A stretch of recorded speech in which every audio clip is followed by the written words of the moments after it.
2 రోజుల క్రితం దళిత క్రైస్తవులు అని వాళ్ళ హక్కులకి వాళ్ళు ఒక ఎజెండా తీసుకోవాలి అని చెప్పేసి ఒక మీటింగ్ అయితే పెట్టుకున్నారు.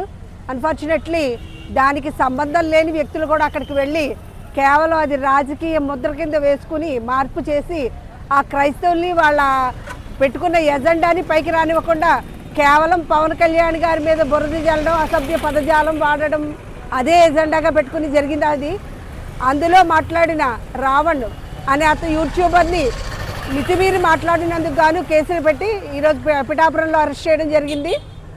అయితే తప్పు చేసిన వాడికి ఎంత శిక్ష ఉంటుందో ఆ తప్పును సమర్థించిన వాడికి చేయించిన వాడికి అంత రెట్టింపు శిక్ష ఉంటుంది. ఆ విషయం తెలియకుండా సోషలిస్ట్ని అంటూ ఒక బొజ్జ ఐశ్వర్య అనే ఒక మహిళ వచ్చింది. అంటే తన ధైర్యం ఏంటంటే నేను సోషలిస్ట్ని, దళిత మహిళని అని చెప్పి తను ఏమన్నా అంటే నేను అట్రాసిటీ కేసులు పెట్టగలను, నన్ను ఎవడు ఏం చేయలేడు అని బరితెగించిన తీరులో మాట్లాడుతోంది ఆవిడ.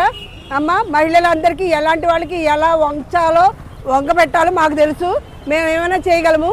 కాకపోతే నీకు ఎంత ధైర్యం ఉంటే పిఠాపురం వచ్చి పోలీస్ స్టేషన్ ముందు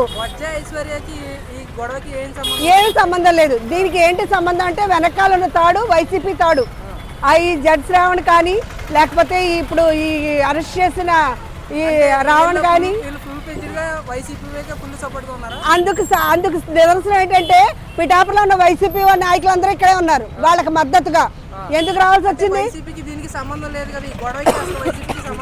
ఆ గొడవ పెట్టించిందే వైసీపీ కదా. ఇదంతా వైసీపీ ప్లాన్ కదా. వైసీపీ ప్లాన్ ఏంటి? ఖచ్చితంగా 100% కుట్రే. ఇదంతా ఒక ఎత్తు అయితే వాళ్ళ ప్లాన్ని, వాళ్ళ ఎత్తుల్ని చిక్కు చేయడం కోసం మేము ఖచ్చితంగా పోలీసులు సుమోటాగా తీసుకొని బొజ్జ ఐశ్వర్ని ఇమీడియట్ గా అరెస్ట్ చేయాలి. రావణ్ని వదిలేయాలని చెప్పేసి మార్నింగ్ నుంచి ధర్నాలు చేస్తున్నారు. అంటే పవన్ కళ్యాణ్ గారు ఒక రాష్ట్ర స్థాయిలో ఒక ఉప ముఖ్యమంత్రి. ఇప్పుడు నేను ఇంతకు ముందే చెప్పాను, తప్పు చేసిన వాడికి ఎంత శిక్ష ఉంటుందో ఆ తప్పు చేయించిన వాడికి, సమర్థించే వాడికి అంతకు డబల్ ఉంటుంది. ఎవడైతే ఆ తప్పును సమర్థిస్తాడో ఆడు కూడా ఫలితాన్ని అనుభవించాల్సి వస్తుంది. అందులో షేర్ చేసుకోవాల్సి ఉంటుంది ఆ శిక్షలో. కాబట్టి ఎవరు వచ్చారో అన్ని ఐడెంటిఫై చేస్తున్నాము, అన్నీ జరుగుతాయి. కానీ ఒక దళిత మహిళ అయ్యుండి ఒక సభ్యతా సంస్కారం వదిలేసి పిఠాపురం వచ్చి పోలీస్ స్టేషన్ ముందు పవన్ కళ్యాణ్ గారిని అనుచిత వ్యాఖ్యలు చేస్తూ అసభ్య పదజాలంతో వ్యవహరించినందుకు గాను ఫస్ట్ ఈ రావణ్కి పెట్టిన కేసుల మీద అది అలా చట్టం తన పని తను చేసుకుంటూ వెళ్తుంది. ఈ బొజ్జ ఐశ్వర్య సంగతి ఏంటో మేము తేలుస్తాం. ఇక్కడి నుంచి మేము తేలుస్తాము, వేరే మహిళలను తేలుస్తాము. అట్లాగే ఇమీడియట్గా కేసు పెట్టి తీసుకొచ్చి లోపల వెయ్యాలి. అంత చర్య అయ్యేంత వరకు కూడా మా పోరాటం ఇలానే ఉంటుంది. కళ్యాణ్ గారు వదిలిపెట్టినా కూడా మేము వదిలిపెట్టాం.